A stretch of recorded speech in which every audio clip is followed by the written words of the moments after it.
Good evening, gentlemen. Here we are again with Cam, Michael, and Anurag discussing the Awakening from the Meeting Crisis series by John Vervaeke. Today, we will cover, if possible, episode 37, 38, and potentially 39. So, how are we doing, Cam and Michael, today? Any Doing opening well. remarks? That's a complicated question, but I'm actually quite well. Thank you. Okay. Now, we want to hear more about your complications in a minute of being well. Cam, how about Yeah. I'm great. I'm tired, but I'm great. I'm super happy to be here with you guys again. okay. So, as always, why don't you kick us off by perhaps teeing up what we are about to discuss in episode 37, which is continuation of how to reverse engineer enlightenment, right? That's really the theme. Yeah, enlightenment by Vervaeke's terms, by his definition. So I'm going to read from the intro to episode 38, which recapitulates episode 37. The last time we were taking a look at the perennial problems that are endemic to us, precisely because of the functioning and structuring and development of our adaptive religio. The very processes that make us intelligently adaptive also make us vulnerable to self-deceptive, self-destructive behavior. I propose to you that we can address parasitic processing with a counteractive dynamical system. We can address modal confusion by the cultivation of sati. We can address the reflectiveness gap by the cultivation of flow. We can address absurdity by cultivating prajna.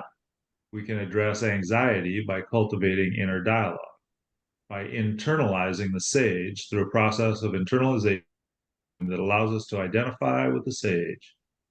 We can address the process of alienation through the cultivation of communitas. And I mentioned to you some new sets of communal psychotechnologies that are emerging, and people who are trying to develop thinking about how to make use of authentic relating, circling, trying to break through our current cultural grammar to a form of authentic discourse and relating. So that's on offer. And that we can respond to respond to existential entrapment by the cultivation of gnosis, which can be empowered by a core capacity for realizing higher states of consciousness. So I think, given our time constraints, I'll stop there if that's enough to lead off with. That seems adequate for me. Yes. Yeah. So, who wants to key off with some reflections or remarks on that? I'll say a few words. The first thing is I was not able to give the attention to this that I had hoped because I'm going through a transformational process that is somewhat disruptive but overall incredible. But that being said, I'm very impressed and fascinated how he's lining up these different aspects of function and dysfunction and kind of offering remedies, so to speak, to very specifically to the processes. And I thought that was fantastic. Really fantastic. I don't think I've ever seen anything done like this before, ever. Like, I mean, and it's very thorough, but it's also very thoughtful in a mindful way. So it's not overly intellectual, even though it is intellectual, but and the thing that's really salient to me is that I feel like I'm actually doing much of what he's talking about. Surprisingly, like, I'm not saying I've never done anything like this before at all, but the current transformation I'm going through speaks very directly to correction of parasitic processing in my own life. Are you open to sharing some of the practices? Yeah, or just and mention that how you are practicing those are affecting? Yeah, so and I wanted to keep it summarized because, again, I want us to get to the material. But so see if I can kind of organize it in a good way. So as a result of us studying this, many other things I've been doing, including, the the work we've done in Rafe's class, and all the studies I've done of Jordan Peterson, and all the work I've done in the world of trauma science. I have felt this led to, or my conscience has been nudging me in certain directions, which I have, kind of cooperated with. And so this is what it came around. In January, I went back to therapy, and thank God I found a fabulous space to do that. And this is somatic experiencing, primarily for the first 7 months. And then I'm working with another therapist because the other one went on leave. And she is that, but not primarily. She actually does a lot of other things. And as a result, I was with her. I've been able to get incredibly deep in the experiential knowing of my of what was causing a large percentage, or maybe even the most percentage of my parasitic processing. And it happened simultaneously with me going to this church. Again, my conscience saying, you need a community. You do not have one. That is not going to work. And I keep reading it, like here and everywhere else, and Peterson and everyone's saying you have to have community towards a higher goal. So we went to this church, and part of the church was a grief group. And it was 6 weeks, and it ended last Monday. And what culminated was me and the therapist kind of in conjunction with the grief group, bringing me to this experiential knowing. In other words, it's not anymore just intellectual. I've known this intellectually for years, but I've never been able to get to it in my emotional body, which is, what, and I hate saying these words, because even when I said to therapists, I feel like I'm one of these fucking new age people, which I can't stand. But I realize now that the reason why I can't stand it is because if you're not speaking from an embodied place, it sounds fake.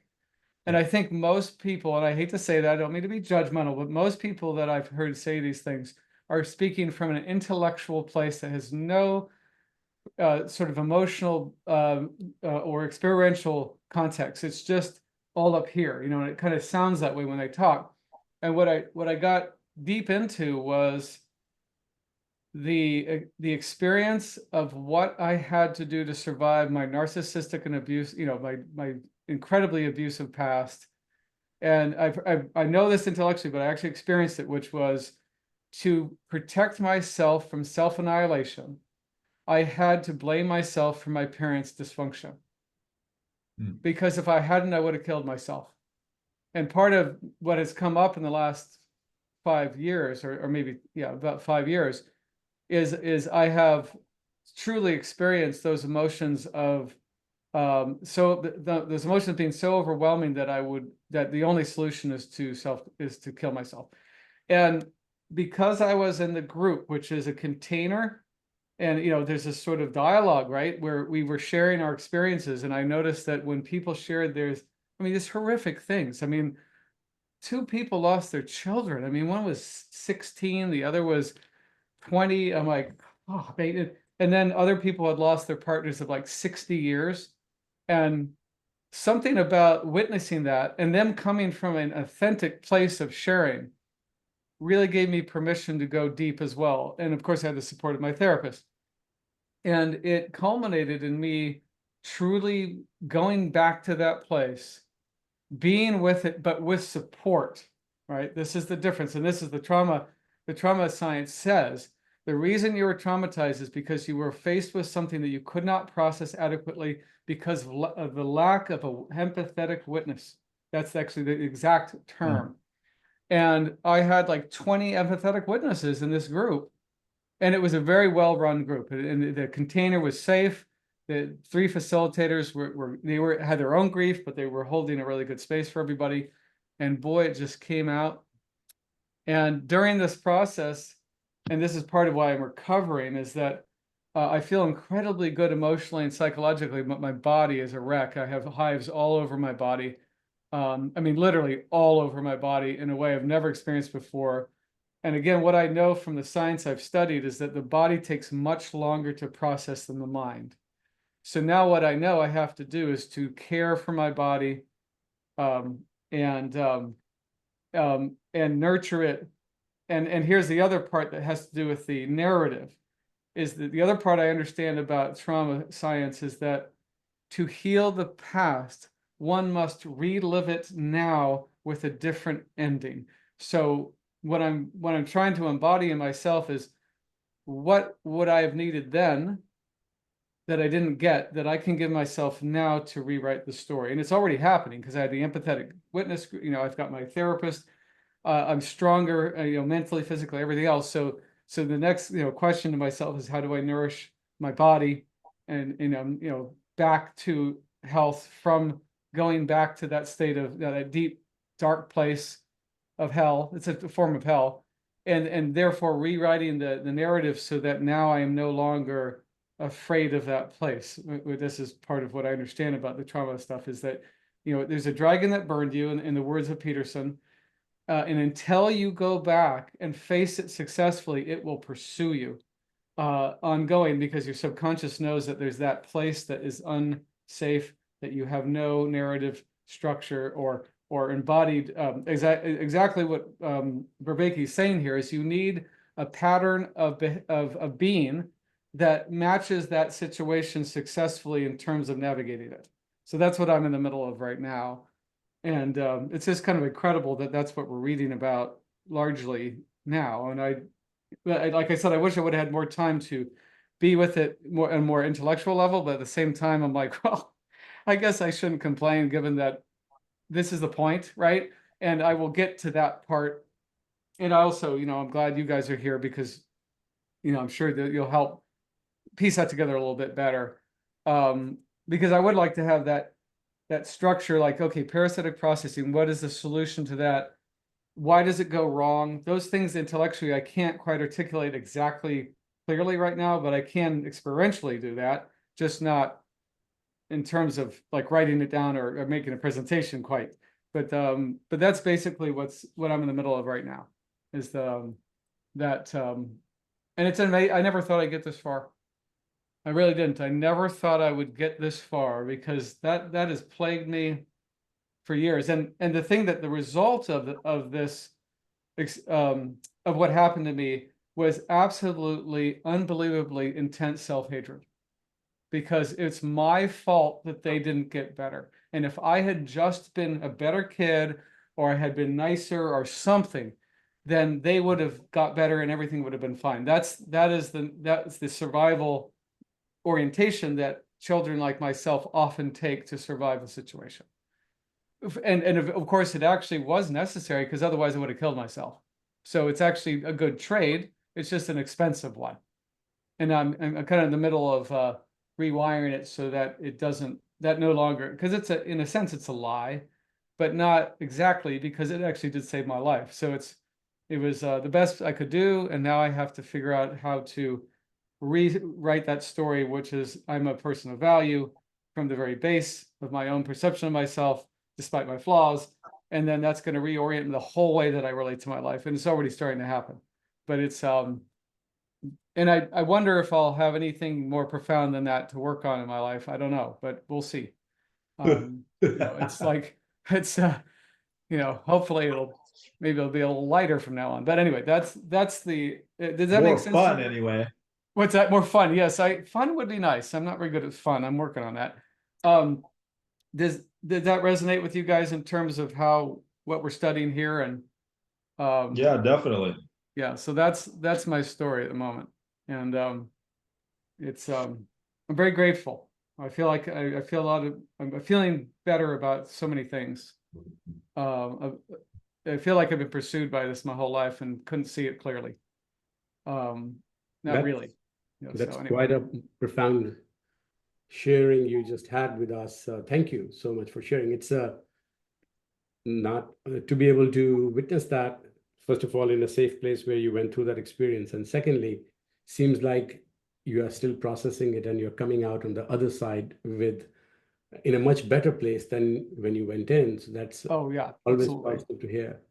I mean, I'm even using certain Christian process is, because it's a Christian church, and I met with the pastors already just to get to know the church, and I've read some Christian books about Christianity already. I find it helpful, and I'm surprised, by the way, that it's so helpful. I'm like, wow, this dialogue with, a higher order things helps. Yeah. So this is all incredible. I mean, I'm awestruck, really, by the whole thing. So, but, I want to tell you guys that what we've done together is a significant piece of what's enabled me to do this. So I'm not just fluffing you up here. I'm totally serious that the meeting and the focus and our dedication, our mutual dedication and dialogue has absolutely been an integral piece of this transformation. I don't think it would have been quite the same without it, and it may not have happened at all. And I went to Rafe's class specifically because I wanted to find people like you guys. Is exactly why I went, because I said, that's interesting. Oh yeah, I need companions that have the same goal I do, because I didn't have any. Yeah. Does that make sense? So makes total sense. Yeah. Totally. It's thank you so much for sharing that. Absolutely. Thank you guys for being a part of this process. Can't even tell you how grateful I am, because it's real. This is the real shit. I mean, it's just not. Yeah. Like I said, it's not just some sort of yeah light thing. It's real life. It's the real deal. I feel it profoundly, and people are noticing. And my girlfriend was there the whole time, and she was completely blown away. And she had her own transformation that was triggered by the group too. So that's and the presence of the church. So good that you have a partner in this. Cam, what's your thoughts and reactions, not just to Michael, but to what we are engaging with?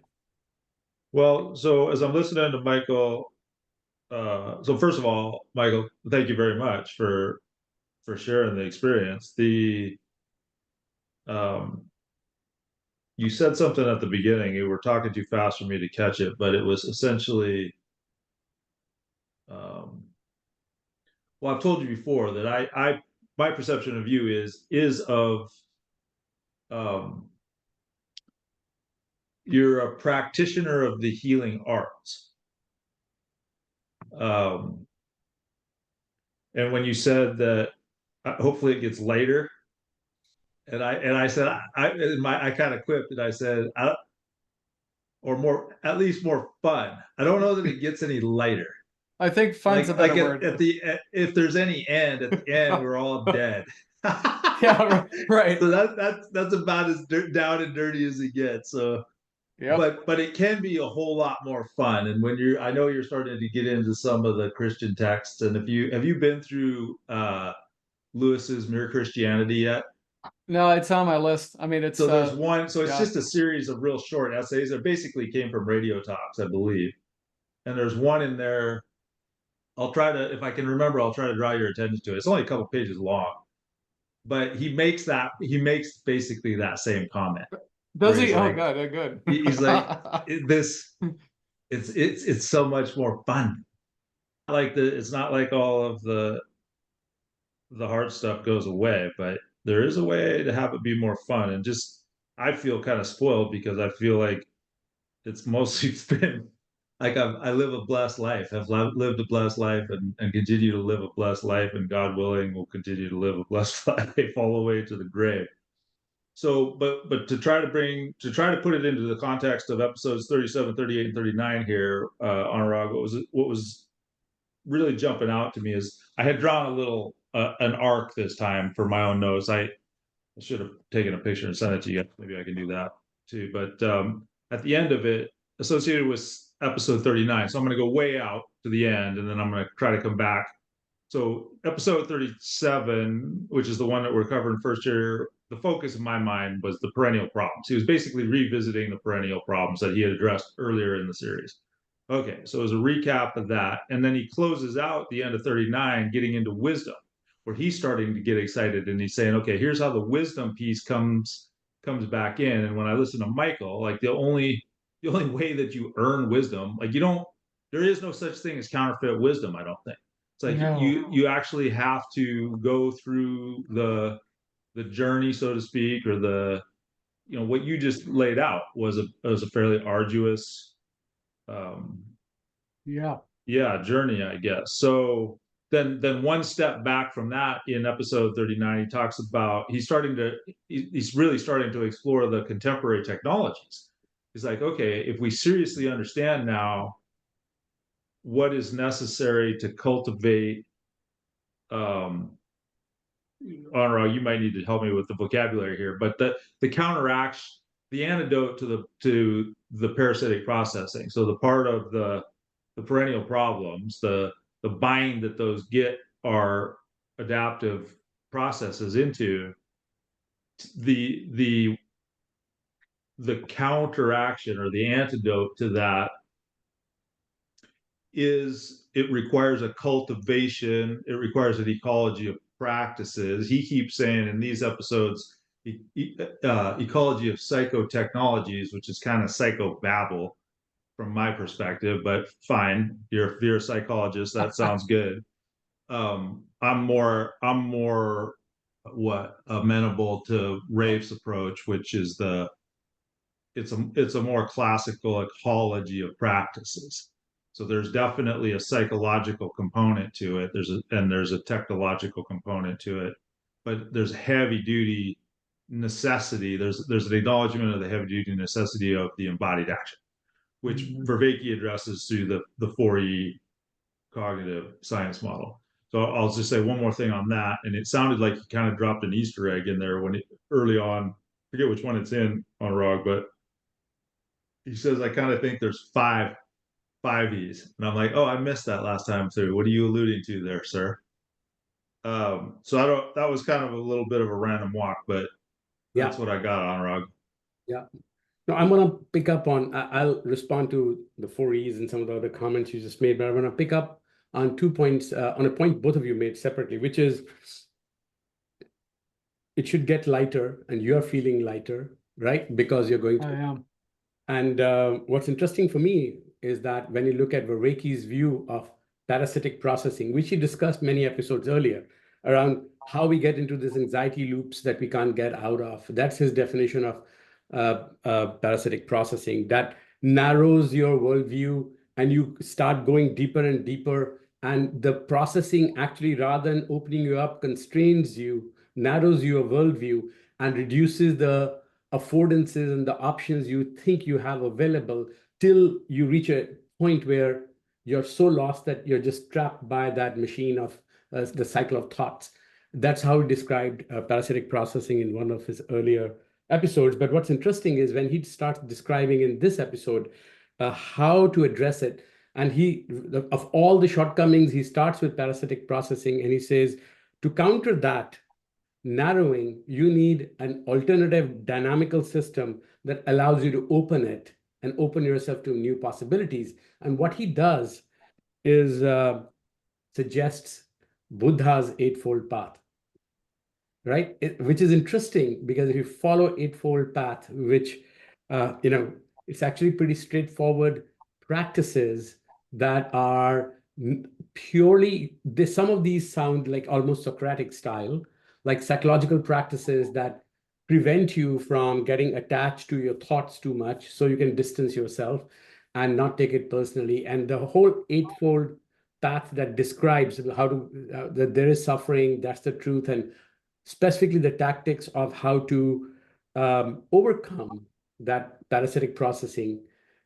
That's the Eightfold Path and the practices, which comes back to the community. And part of the community has to be, you can't practice those in isolation. If you're practicing that, you have to be part of what is called Sangha. Sangha literally means community in Sanskrit, right?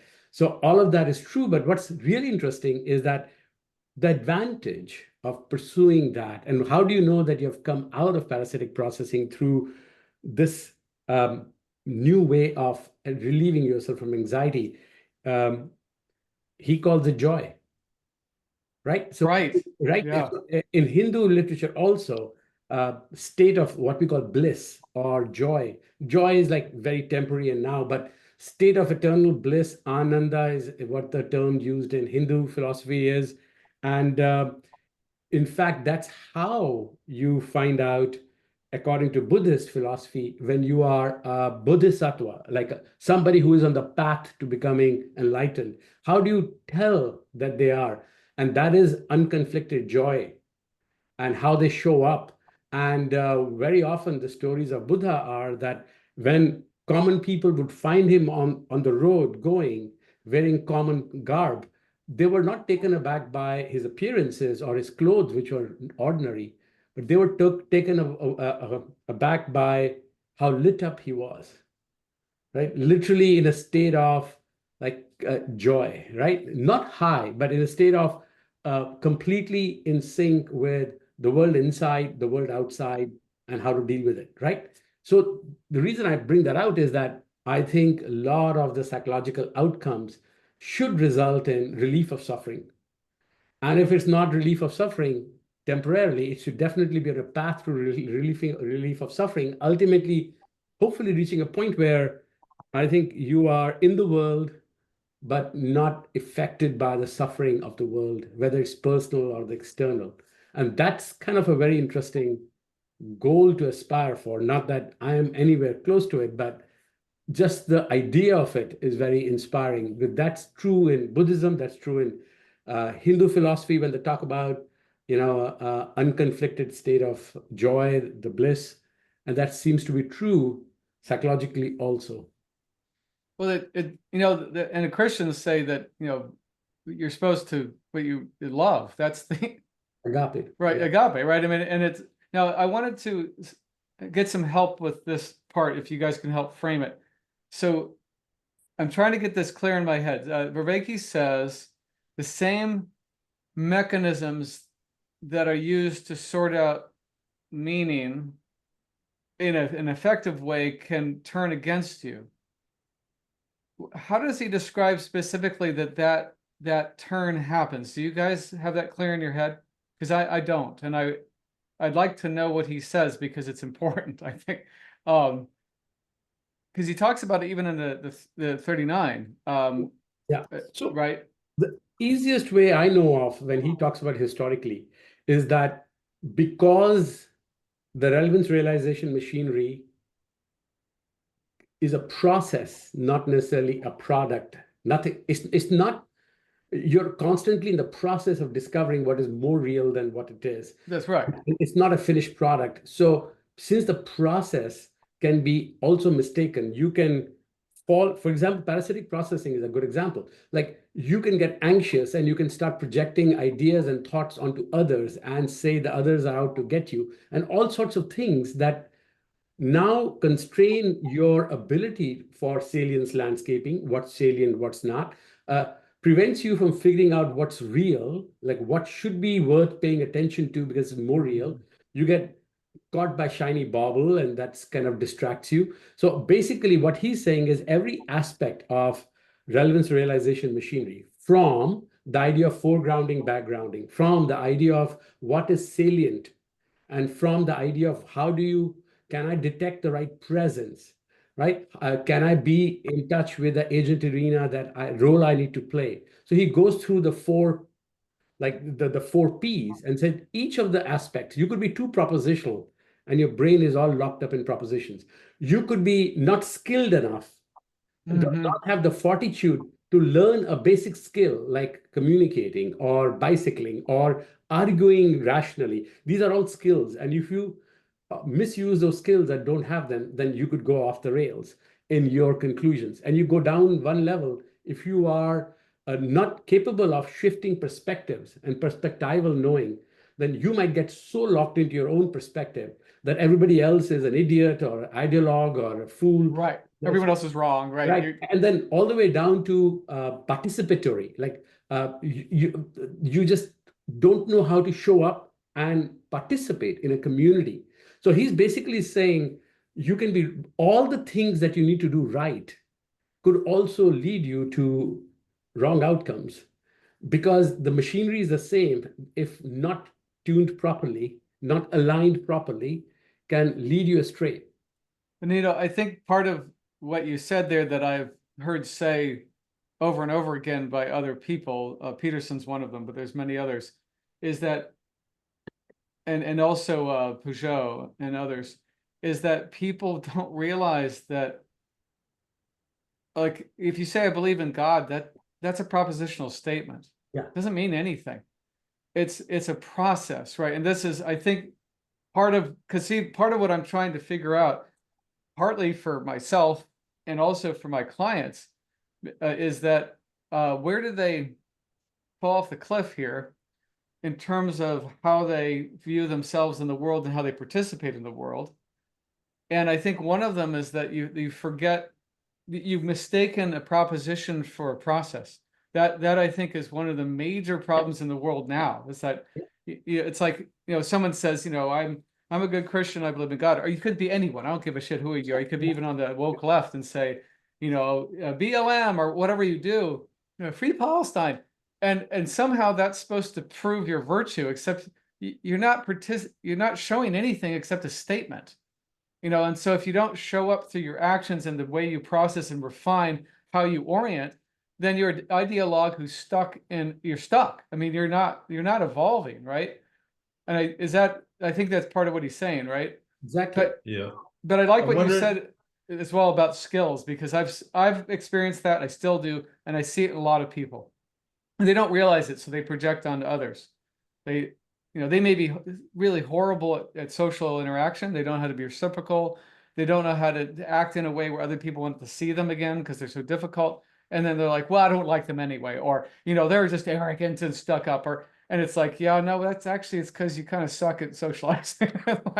And if they don't see that, if they're not reflective, and then he talks about that, breakdown and reflective, the reflectiveness gap. Yeah. Where flow is the solution, right? Yeah. That I see that a lot in a lot of people I know. Yeah. Especially the ones with trauma and chronic pain. They don't have that reflective loop, which allows for navigation, right? So the reflective loop is part of the navigation loop is cut out. I was just talking to a client about this because his wife comes to me too. And I'm like, your wife doesn't have, her trauma has cut her off from a reflective loop. I didn't say it that way, but I said basically, and I said she cannot perceive her own errors. Yeah. Right. So that Anurag, that was a great, thank you so much for that synopsis. That helps me a lot to solidify what I've experienced, feeling wise, and even watching people, but that helps frame it really nicely. What about you, Cam? Do you have anything to add to that? Possibly. Can you restate or reformulate the question? The thing I heard you say, you're trying to figure it out for yourself, and then more. I don't think you can figure it out for yourself. It's more like you find it through. My sense is through action. Yes. Yourself. But again, back to the healing arts practitioner, there is a fair amount of figuring out, or at least being able to label and guide attention of the client. But can you go back and restate what it is exactly that you wanted help framing with? So here's what I'm trying to figure out is when Vervaeke says the very process of relevance realization, I believe, is can lead to parasitic processing, right? And what I was trying to figure out is how exactly does that go south? Every which way.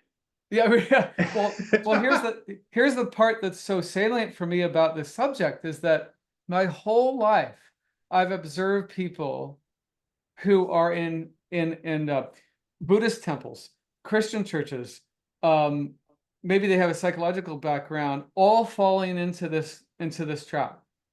And I've never understood what's going on. Like, I'm like, what, I noticed it, I know what it is, and it has an essence to it, but I couldn't figure out what the fuck it was. And now I think I'm getting closer to truly understanding what cliff they've fallen down.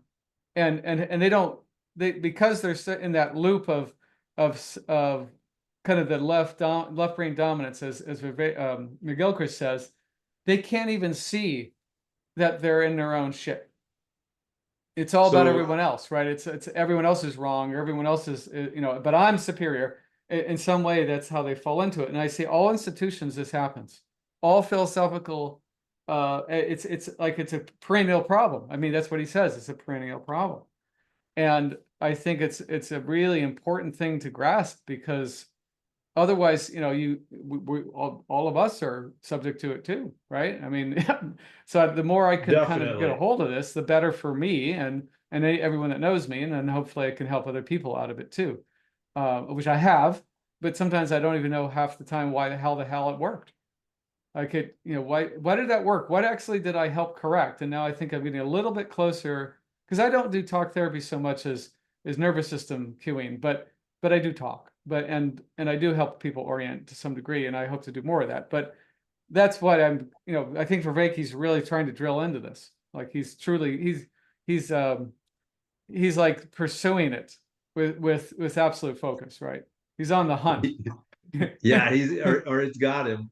So Yeah. I actually, by way of answering, I want to go back to something, Anurag, I heard you say. You used the turn of phrase unconflicted joy. Nice phrase. I love that So phrase. can you elaborate on that a little bit? Like why that turn of phrase? Do you remember saying that? You're on mute. I was simply pointing out that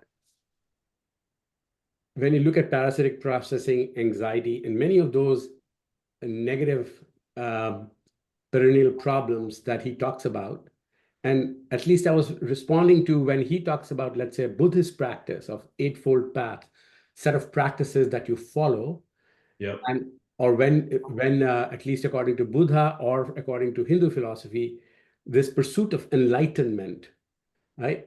How do you know that you are enlightened, right?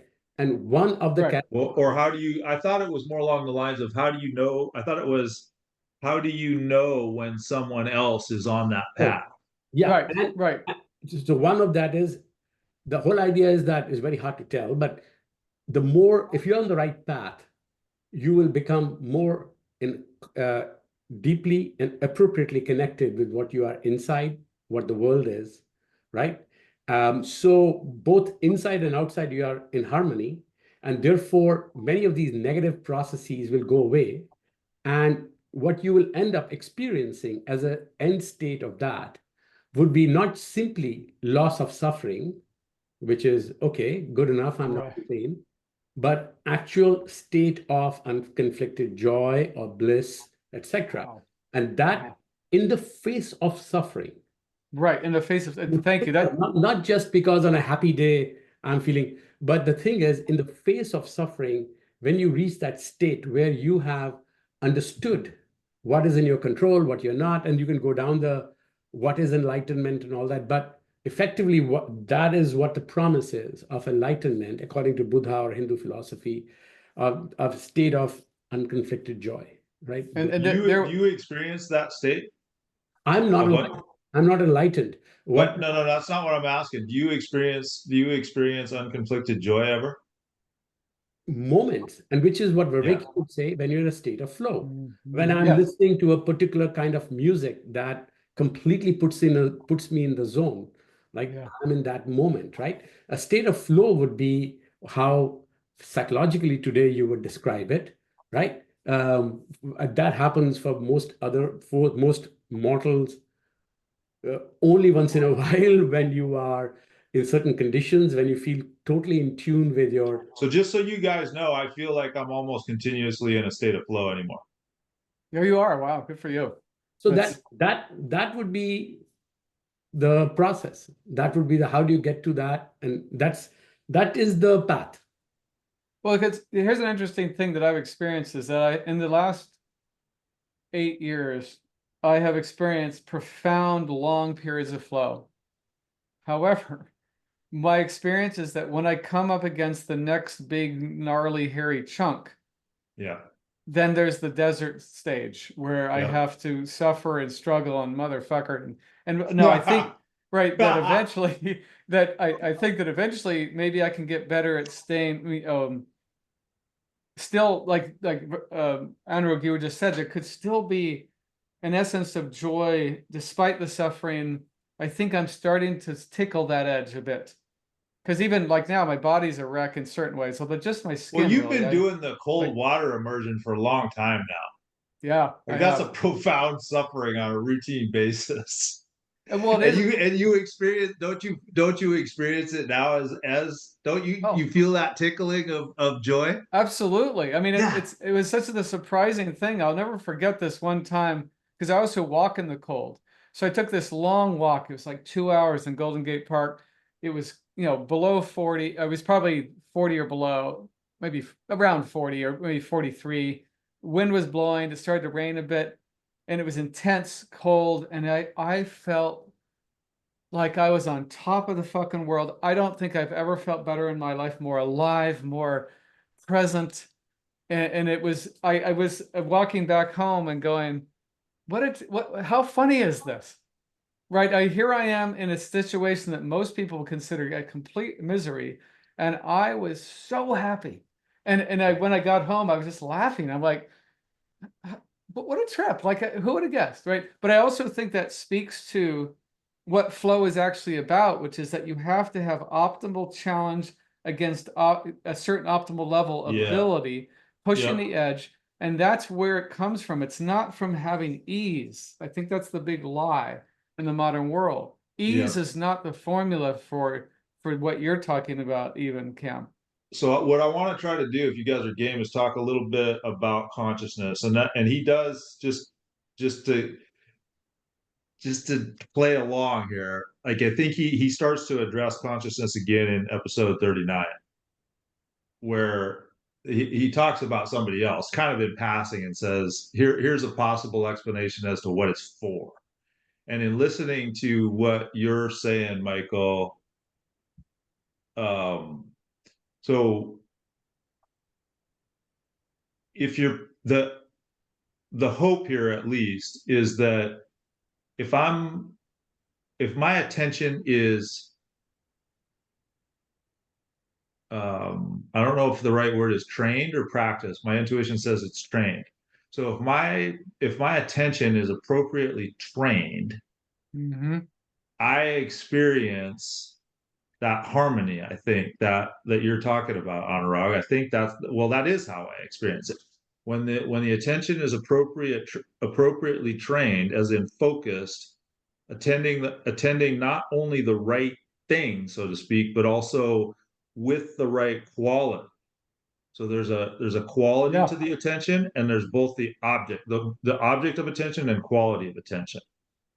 And the mode of attention too. I would put the mode of attention, I think, would be a good word too. Yep.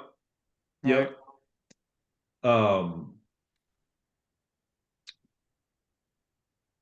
I kind of lost the train of thought there.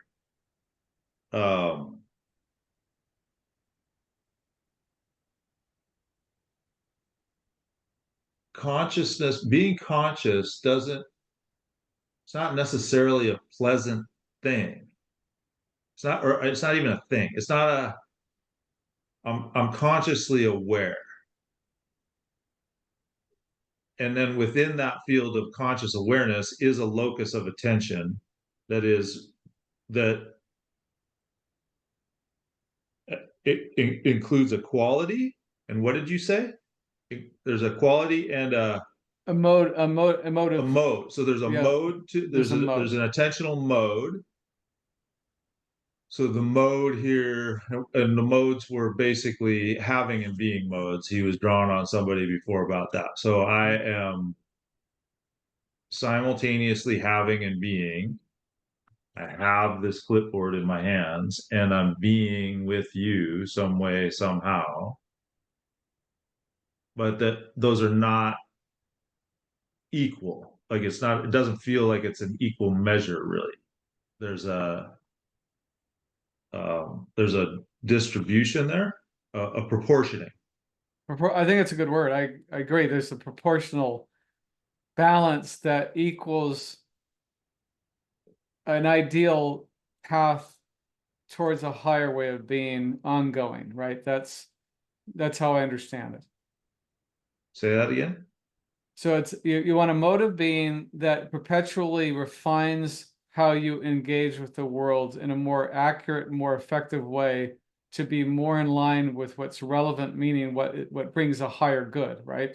Which is the realization of the true identity. It's the realization of the identity that is actually real in the moment.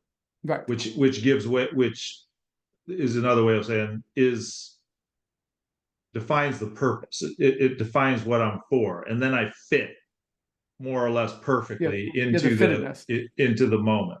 And another way of saying that is that you're more adaptable. And adaptable means you're optimizing your relationship with the environment in a co-creative way where you fit yourself and it fits itself to you in a way that is optimal for thriving, I would say. Right? That's what I would think, was because the optimal way of being isn't I get all the goodies. I would say optimal way of engaging, maybe, or love. So it's an optimal kind of loving. I kind of messed that up. That was sloppy. No, I don't think you did. I think you're right on track. I think it's because, well, he talked about agapic love is the parental type love where the wish is for that which you love to thrive to its greatest potential of being, right? That's what it's about, right? And there you go. Yeah. That's so if you get into it, because creation is asking that of you and of me as well, all of the time. So that is that harmonic resonance between the little pink body and the rest of creation. I mean, it's what we're all called to. That's the calling. The calling is to love in an agapic way yourself and existence and others towards that higher way of being in an ongoing, ever refining sort of like Jacob's ladder of refinement up, right? Where you continue to rise up, and to do that, you have to continually refine and like as Peterson says, you have to burn off that which does not serve, and that happens over and over and over again, because as you complexify, the things that got you to the place you are now have to be refined or burned away for the next stage to come to, it's like shedding the skin as a snake, or however you want to say it, right? You have to continue to shed away that which interferes with the next stage of being that is higher than where you were before, and it doesn't stop, right? It's a continual process that never ends, just like evolution. So it seems, so say that bit about the next gnarly bit. So the next gnarly bit, it demands that certain parts of your way of being have to be either removed completely or reoriented for you to be able to go to the next level, because even that which got you to this point doesn't necessarily serve to the next level. And I've experienced that profoundly throughout my whole life. I mean, it's whether it's my ways of being, even friends, circumstances, social groups, my ways of orienting have to be continually reoriented and burned away, as Peterson says. And that's what the fire, like if you talk about Jungian psychology, fire is purifying. Why is it purifying? Because it burns away that which no longer serves and leaves behind, like the phoenix that continually renews itself, is the same model of what we're talking about. Because it gets to a certain level and then it has to burn away and start over, right? So it kind of goes through that. And Vervaeke even says that, where you have this wave structure, this wave pattern, which is you peak and then you have to degenerate and be reborn, and peak and degenerate and be reborn. And I actually think it's actually a spiral this way, but it's in a certain angle, it has a wave pattern, but it's actually spiraling upward and expanding at the same time, is how I see it. So, Anurag, are you familiar? I think you mentioned the Bodhisattva. Yeah, what about it? So I don't hardly know anything about it at all, but I've heard that there's a vow that the Bodhisattva takes. I don't know enough about the Buddhist practices, spiritual or social, but I do know. So the way I understand it, right or wrong, and maybe we can come back to it in another session, but the way I understand it is that being vows to not simply rest in the bliss until everybody comes along. So it's a vow. The way that I'm hearing that in the context of what Michael's saying is that it's a commitment to take the fall with the partner. Even when one can see that is going to, that's actually what's the right word there? It's a deprecation. No, it's a sacrificial model right there. Well, it's not a model. It's like if I'm experiencing bliss and I say, okay, I'm gonna let that go and to be with the suffering. So that's go ahead, Anurag. I don't have full appreciation for it, but rather than get into the metaphysical views of Buddhism, because what you're talking about depends on what your metaphysical view of Buddhism is. In Buddhism, if you are going to achieve nirvana and you are enlightened enough to achieve nirvana, that is, stop the cycle of life and death according to Buddhist philosophy, and escape that, then you have awakened or become a Buddha that can achieve nirvana. Bodhisattva are folks who are on the path to that or have chosen not to achieve nirvana so they can be a guide to others. Oh, that's right. That's about right. it. There are a lot of assumptions in this, both about metaphysics, ontological assumptions around how the universe is organized, about each of the religion, which might or might not be of interest and definitely not relevant to the project here of Vervaeke.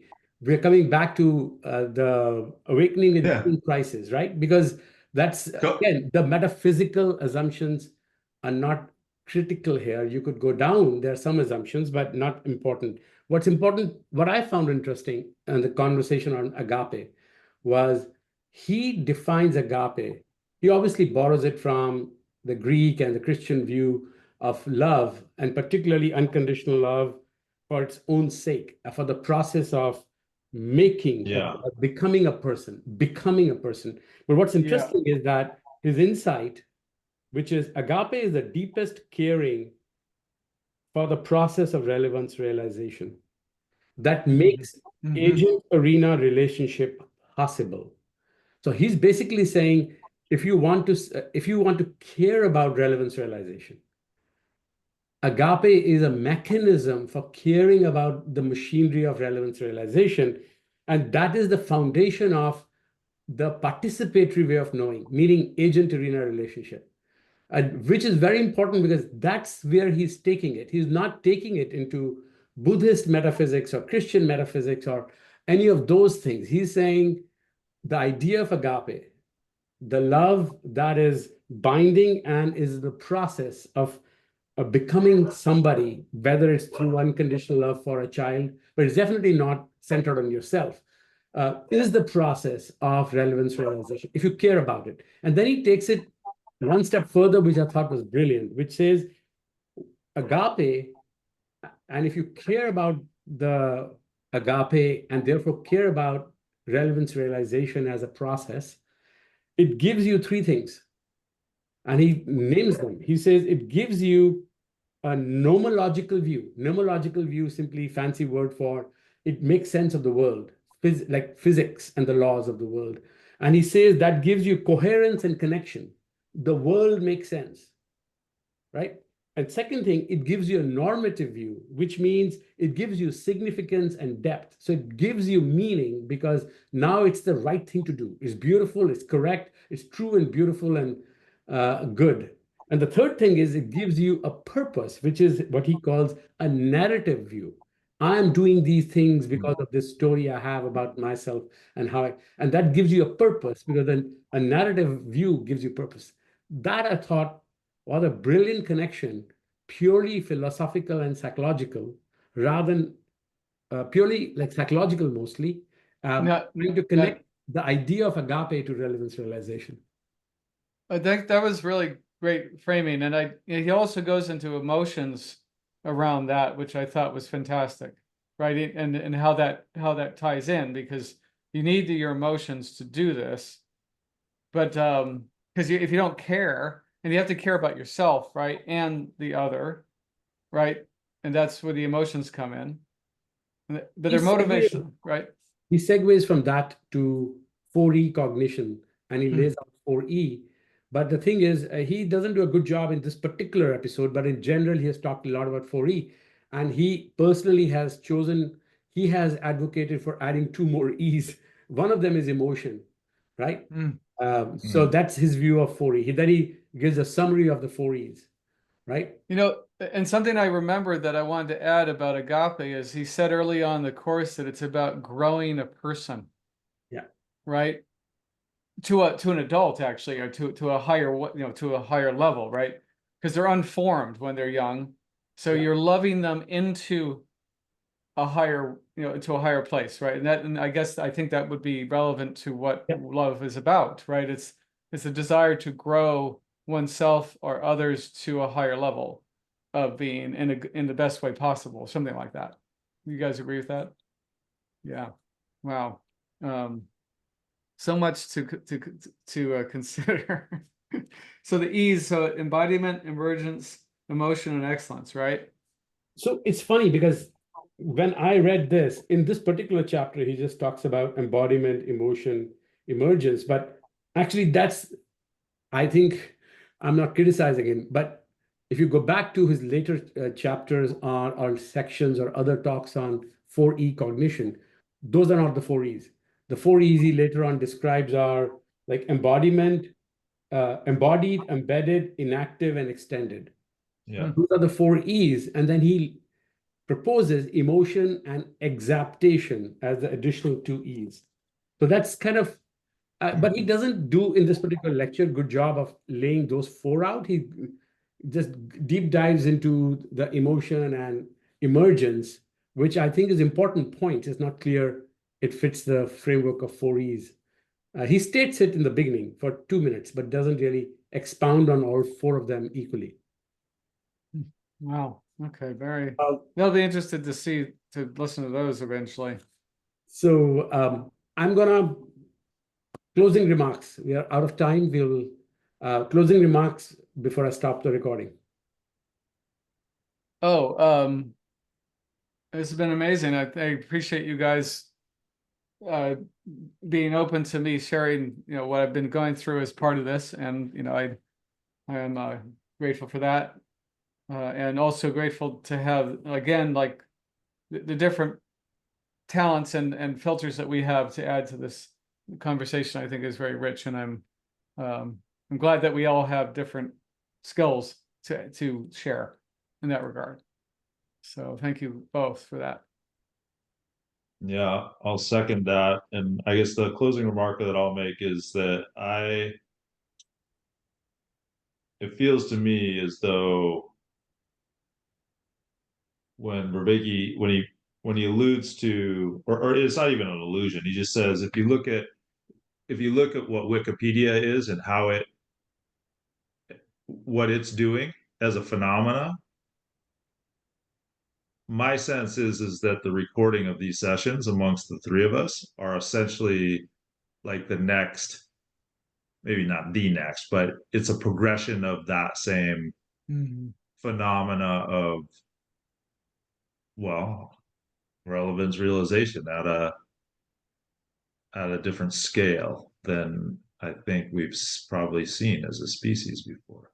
So it feels stumbling and feeble, but I do think that I'll just confess it as a hope and say I hope that it is a contribution. Well, I enjoy this. Thank you so much. I don't have much to add to that. I look forward to continuing this and continuing this dialogue. Thank you. Fantastic. Thank you, gentlemen.